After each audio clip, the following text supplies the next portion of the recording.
Video start होती है और हम देखते हैं कि वो एयरक्राफ्ट अब साउथ कॉन्टिनेंट में लैंड हो चुके होते हैं और सारे स्टूडेंट वहां उनमें से बाहर आकर खड़े होते हैं और सोल्जर्स उन सब का सामान और वेपन्स वहां बाहर वाली साइड पर रख रहे होते हैं। तो अब कमिश्नर उन सब स्टूडेंट को कहते हैं, आप सब स्टूडेंट अपनी इस लोकेशन और कोऑर्डिनेट्स की डिटेल को याद रखना जो अब मैं बताने वाला हूँ। और तुम सब का मिशन ये है कि तुम्हें साउथर्न कॉन्टिनेंट में 28 डेज के लिए रुकना है और 28 डेज के बाद ठीक इसी जगह पर हम आप सब स्टूडेंट को जो भी जिंदा बचेंगे उनको बेस सिटी वापस ले जाएंगे। और अब तुम सब का लाइफ एंड डेथ का एडवेंचर ऑफिशियली स्टार्ट होता है। तो ये सुनकर सभी स्टूडेंट थोड़े से हैरान भी हो जाते हैं। तो अब कमिश्नर और सभी सोल्जर्स एयरक्राफ्ट में बैठकर वहां से चले जाते हैं और अब बस सभी स्टूडेंट ही इस जगह पर रह जाते हैं। तो वो सब अपने अपने सामान और वेपन्स को लेकर वहां से जाने लगते हैं। तो शीजियांग फैंग को आवाज देता है, जिसे सुनकर फैंग रुक जाता है। तो शीजियांग उसके पास आता है और कहता है, अब हमारा टेस्ट स्टार्ट हो चुका है और यहाँ पर किसी सिटी को ढूंढ पाना काफी मुश्किल है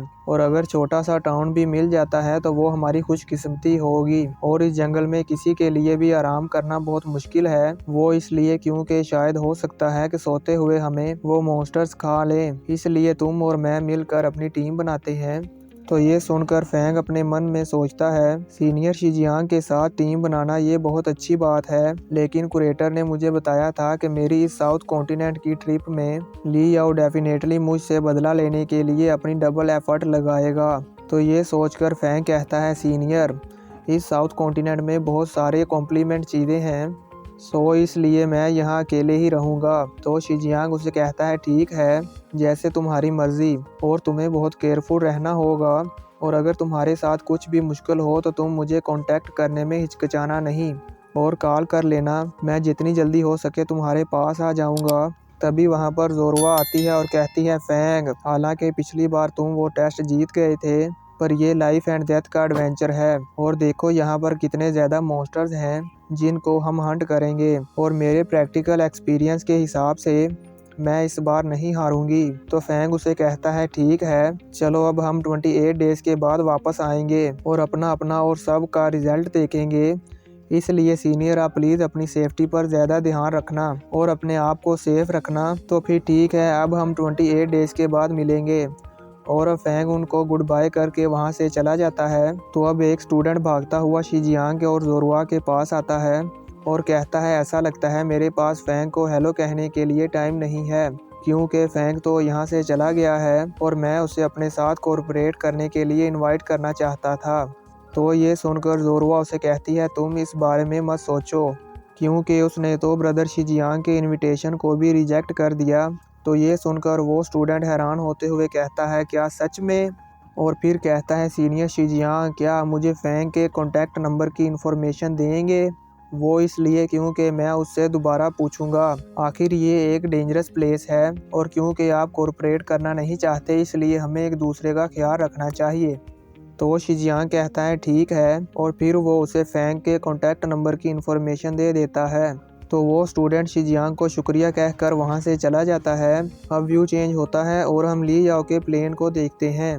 तो दोस्तों, वीडियो को आगे बढ़ाने से पहले मैं आप सबको इन तीनों न्यू वॉरियर्स का नेम बताता हूँ ताकि आप लोग कंफ्यूज ना हो। तो इस वॉरियर का नेम है ईसा डीसन और इस वॉरियर का नेम है जेम्स और इस वॉरियर का नेम है बी जुएंग गैंग और लोग इसे ज़्यादातर किटारा के नाम से जानते हैं। तो अब हम ली याओ के प्लेन के अंदर का व्यू देखते हैं। तो वॉरियर जेम्स कहता है, यूरोप में मेरे बहुत सारे भाइयों जैसे वॉरियर दोस्त हैं जो पैसों के लिए काम करते हैं, लेकिन जब उनको इस बात का मालूम हुआ कि उनको फैंग के साथ फाइट करनी है तो उन्होंने हमारी इस रिक्वेस्ट को रिजेक्ट कर दिया और मेरे साथ आने से मना कर दिया। ली याओ, मैं इसके लिए तुमसे माफ़ी मांगता हूँ कि मैं तुम्हारी ज़्यादा हेल्प नहीं कर पाया। तो ली याओ कहता है, इससे कोई फ़र्क नहीं पड़ता, तुम आ गए इतना ही काफ़ी है। तो जेम्स कहता है, जब भी तुमको मेरी हेल्प की ज़रूरत होगी मैं डेफिनेटली आऊँगा। तो वहाँ पर वॉरियर ईसा डीसन आता है और हाथ आगे बढ़ाते हुए कहता है, मिस्टर ली याओ, हम पहली बार मिल रहे हैं। मेरा नाम ईसा डीसन है और मैं जूनियर वार गोल्ड लेवल पर हूँ। पर ली याओ उसे कोई भी भाव नहीं देता। तो वो कहता है, मैं यहाँ पर एक बहुत ही सिंपल पर्पस के लिए काम करने के लिए आया हूँ और वो है पैसे कमाना। मुझे इससे कोई फ़र्क नहीं पड़ता कि वो लड़का कौन है जिससे मुझे फ़ाइट करनी है। जब तक मुझे ज़्यादा पैसे मिलते रहेंगे मैं आता रहूँगा। तो अब लिया उसको कहता है कि तुम्हारे पास कोई भी पावर नहीं है और ना ही तुम किसी पावर के साथ अटैच हो, और फिर भी तुम वार गॉड के लेवल पर आ गए हो। ये आसान नहीं है। लेकिन मुझे जिसने ज़्यादा सरप्राइज़ किया है वो है किटारा।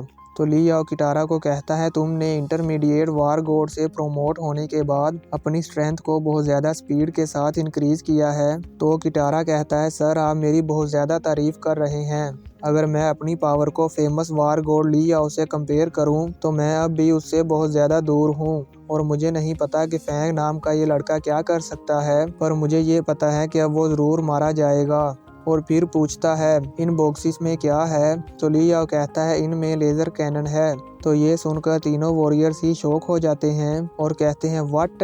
तो ईसा डिसन कहता है मिस्टर ली आप इसको भी यूज़ करने वाले हैं, ये बहुत ही खतरनाक वेपन है और अर्थ अलायंस ने इसको स्मगल करने से सख्ती से मना किया है। तो लियाओ कहता है ये मैंने क्रिटिकल मूवमेंट्स के लिए साथ रखी है। अमेजिंग लोगों से निपटने के लिए कुछ एक्स्ट्रा ऑर्डिनरी तरीकों की भी ज़रूरत होती है।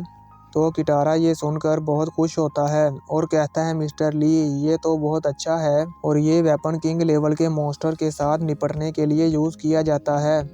मुझे नहीं पता था कि लॉर्ड ली के पास इसको हासिल करने के लिए कोई तरीका है। मैं आपको इसकी 20 टाइम कॉस्ट पे करूँगा अगर आप इसको मेरे काम करने के लिए यूज़ करते हैं। तो ली याओ कहता है 20 टाइम्स। तो किटारा कहता है मिस्टर ली आप भी जानते हैं कि फार नेशन में एक आइलैंड है, वहाँ पर डिफेंस कर पाना बहुत मुश्किल है और वहाँ के समंदर के मॉन्स्टर्स की पावर बहुत ज़्यादा है और वो बहुत स्ट्रॉन्ग हैं। निर्वाणा के दौर में उनका सामान वहीं पर रह गया था। इवन अगर हम मिलकर भी फाइट करें तो उन मॉन्स्टर्स को झेल पाना इम्पॉसिबल है। इसीलिए लोग सिर्फ वहाँ से भागने का रास्ता ही अपना सकते हैं। और फिर कहता है सर ली मुझे लगता है कि आप समझ गए होंगे, इसलिए लेज़र कैनन हमारे लिए इम्पोर्टेंट है, प्लीज़ मेरी हेल्प करें। और ली याओ के सामने झुक जाता है। तो ली याओ कहता है मैं समझ सकता हूँ कि तुम क्या सोच रहे हो, ऑनेस्टली मैं भी ये चाहता हूँ लेकिन ये इम्पॉसिबल है। आफ्टर ऑल ये एक इलीगल वेपन है और इसे यूज़ करने के बाद दोबारा री इंस्टॉल करना पड़ता है और ये बहुत देर तक घूम रही है और जब अब मिल गई है तो ये हमारे लिए बाद में बहुत बड़ी परेशानी होगी। तो ली याओ की इस बात का मतलब ये होता है कि वो किटारा की हेल्प नहीं करेगा और किटारा को ली याओ की ये बात सुनकर बहुत गुस्सा आता है पर वो कर भी कुछ नहीं सकता।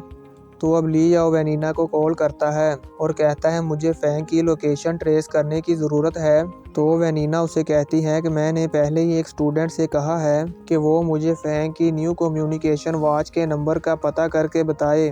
थोड़ी देर में तुमको फैंग की लोकेशन सेंड करती हूँ। तो ली याओ कहता है ठीक है, तुमने ये करके बहुत अच्छा किया। अब व्यू चेंज होता है और हम उस स्टूडेंट को देखते हैं जिसने शिजियांग से फैंग की कॉन्टैक्ट इन्फॉर्मेशन ली थी, यानी कि उसका नंबर लिया था। तो वो अब कैंडाइस के पास आता है और कहता है मैंने अपना मिशन कंप्लीट कर लिया, ये बहुत ही आसान था। दोस्तों ये वही स्टूडेंट है जिसको वेनिना ने फैंग का नंबर लेने के लिए कहा है। तो अब वो कैंडाइस से कहता है कि अब हम फैंग की तरफ जा रहे हैं ताकि हम किसी भी टाइम इसके मूवमेंट की रिपोर्ट दे सकें। तो कैंडाइस कहता है मैं अभी इस ऑपरेशन में पार्टिसिपेट करने के लिए रेडी नहीं हूँ और ये मैटर बस आखिरी बार है। तो ये सुनकर वो स्टूडेंट हैरान हो जाता है।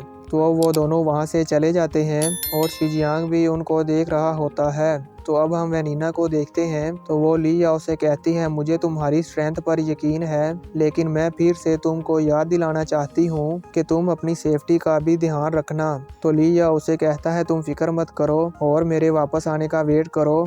और फिर गुस्से से कहता है इस बार मैं अपने बेटे का बदला अपने हाथों से लूँगा।